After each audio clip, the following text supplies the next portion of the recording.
चौकट. चौकट मनाची, मनामनातल्या जाणीवांची, भावनांची, विचारांची.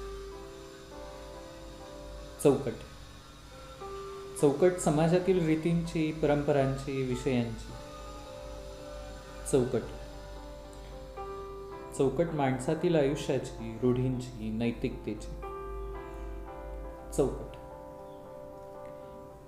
ही चौकट जी बनवते आयुष्य बंदिस्त, जणू काही चौकटीतल्या चित्रांसारखं. त्यातच राहायचं, त्यातच जगायचं. जर समजा कोणी मोडली चौकट, तर उठतात चौकटीचे वाद, चौकटी बाहेरच. ढासळतात तथाकथित नीतिमत्ता, स्वघोषित परंपरा अन पुसट जाणीवा.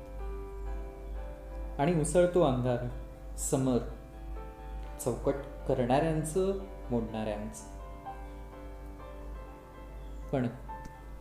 पण हीच चौकट जेव्हा मोडते, तेव्हाच होतो नवा आविष्कार, उभी राहते नवी दुनिया, नवा समाज आणि परत एक नवीन चौकट.